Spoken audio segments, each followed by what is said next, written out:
Ben, Didier, quand il est arrivé à Marseille, Didier, ça n'a pas été facile aussi pour lui. Hein. Donc, c'était un jeune joueur aussi. C'était un jeune joueur. Je me souviens, je l'avais fait signer à Toulouse. Il avait signé son contrat à Toulouse.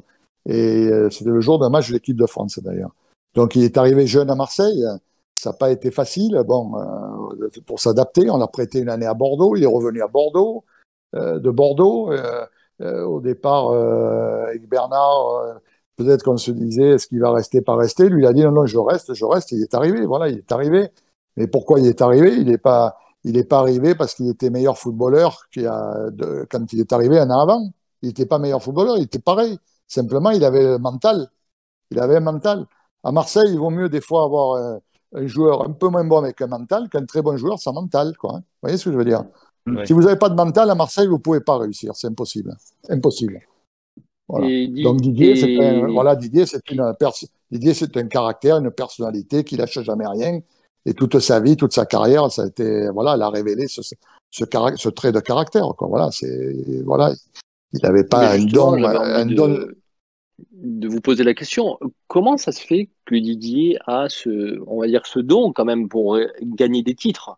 Il a cette capacité à gagner que moi, dans l'histoire du football récent, je trouve rarement, en fait. C'est une personne qui a gagné en Ouais, mais ça, tant c'est, que joueur, en tant qu'entraîneur, peut-être demain d'ailleurs en tant que dirigeant, vous le verrez bien, mais en tout cas, il a hein. cette capacité à attirer vers lui le succès. Comment est-ce que vous Oui, mais alors l'expliquez, souvent, vous, Jean-Pierre? souvent, on dit c'est la chance. Souvent, on dit c'est la chance. Bon. Oui, on dit souvent Dans que c'est la la chance vie, de dans la Dieu. vie, oui, mais je vais vous expliquer la chance, vous pouvez pas l'avoir sur 15 ans, hein, ou Bien 20 ans. sûr, bien sûr. Donc, c'est vrai que la chance, ça fait pas dans la vie.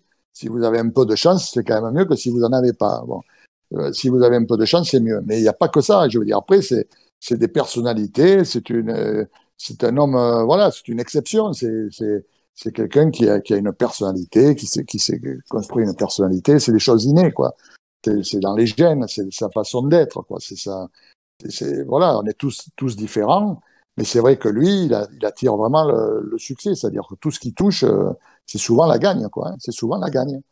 Et donc, Comment voilà, est-ce que vous jugez justement ces critiques qu'il y a autour de lui parfois? Parce qu'on a l'impression que ça frustre certains, le fait que Didier remporte souvent en fait ce qui se met en tête, et qu'on essaye de trouver un peu du poil à gratter, parce qu'il y a toujours des critiques sur son ouais, jeu, sur voilà. ses relations avec les joueurs. Je ne sais pas ce que vous en pensez, vous, de ce côté-là. Est-ce que vous Oui, ça trouvez fait que les partie. gens, ils en font un peu trop, ou c'est Oui, moi, normal? je trouve ça. Moi, un entraîneur qui gagne, c'est un entraîneur qui gagne. Après, vous Bien savez, sûr. ça fait partie un peu de la scène médiatique d'aujourd'hui. Surtout aujourd'hui, il y a 20 ans ou 15 ans ou 20 ans, c'était différent. Mais c'est vrai qu'aujourd'hui, bon, avec les réseaux sociaux, tout ça, il y a des débats de partout dans les chaînes de télé, les ci, les là. Il faut bien parler de quelque chose. Donc, l'équipe nationale, c'est l'équipe nationale. C'est quand même le drapeau du football français, l'équipe nationale. Bien Donc, sûr. à partir de ce moment-là, ça entraîne des débats. Vous pouvez, voilà. Mais Didier, vous savez, c'est pas quelque chose qui l'ennuie. D'abord parce qu'il n'écoute pas, il lit pas. Et c'est pas quelqu'un qui va être perturbé par ça parce que lui, il a ses convictions, il va au bout de ses convictions. Et c'est pas ça qui va le déranger.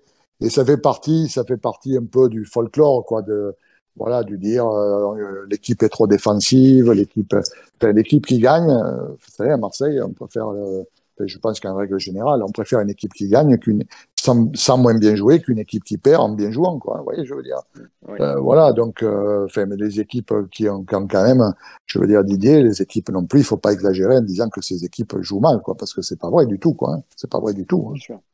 Didier, il fait en fonction, vous savez, le système de jeu, de qualité de jeu se fait en fonction des joueurs que vous avez. Voilà.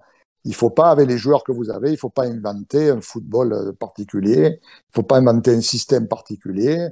Quand vous parliez tout à l'heure du système à trois défenseurs, pourquoi Raymond avait fait ça? Pourquoi Gérard Gilly avait fait ça? C'est parce qu'à l'époque, il y avait dans l'axe, vous aviez des monstres derrière. Voilà, vous aviez Angloma, Boli, De Sailly, vous aviez Casoni, Moser, je ne me souviens plus, Foster, vous aviez des monstres. Voilà, et vous adaptez en fonction de l'effectif que vous avez. Et c'est en fonction de l'effectif que vous avez que vous pouvez faire un plan de jeu, un système de jeu, une qualité de jeu. Voilà, quoi. Il y a des équipes qui ne peuvent pas faire ni qualité de jeu, ni quoi que ce soit, parce que d'abord, ils n'ont pas les joueurs pour, ils n'ont pas les moyens pour, et voilà, quoi. C'est pas. Oui. Bruno, Deux questions en une, Jean-Pierre, j'en aurais tellement. Comment expliquez-vous d'abord cette relation que vous avez tissée avec Didier au fil des années? Comment vous expliquez peut-être il y a une complémentarité humaine, professionnelle? Et seconde question, peut-être qui est peut-être un peu liée, est-ce qu'il peut vous devez bien le connaître, mais est-ce que il peut vous surprendre? Et là, on revient sur l'actualité avec le choix de faire revenir Karim Benzema. Est-ce que ça vous surprit? Est-ce que ça vous a surpris? Est-ce que vous le sentiez? Comment on peut expliquer cette relation que vous avez tous les deux? Bon, mais déjà, la relation, c'est parce que quand il était à l'OM comme joueur, bon, dans le vestiaire, à la fin des matchs, à la mi-temps, je m'asseyais toujours à côté de lui, on parlait de foot. Et il était, je me souviens, il y avait un petit casier, là, il était toujours là, je me vois comme si c'était hier. Et c'est vrai qu'on a toujours eu, bon, on a toujours discuté de foot, et on a de suite senti, même Bernard aussi, on a de suite senti chez lui, bon, l'âme d'un capitaine déjà, l'âme d'un capitaine, et aussi la passion de l'entraînement, quoi, la passion de, il était intéressé par l'équipe, par le jeu, il était intéressé par tout ça, quoi. Voilà. Ouais, Donc après, moi, je le connais par cœur. Donc moi, j'ai pas du tout de surprise par rapport à ce qu'il fait. Lui, ce qu'il fait, lui, ses choix toujours sont dictés par l'intérêt de l'équipe. Voilà, l'intérêt de la gagne. ouais. Et voilà, et quand l'intérêt de la gagne, l'intérêt de l'équipe, après, les choix qu'il fait, ils sont. Voilà, donc moi, je suis pas surpris du tout de ce qu'il fait, parce que je le connais, je sais très bien comment il fonctionne, quelles sont, c'est surtout sa finalité.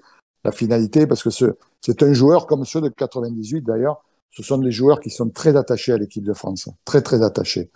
Et pour eux, et pour Didier, Laurent Blanc à l'époque aussi, Laurent Blanc, Didier, bien sûr. voilà.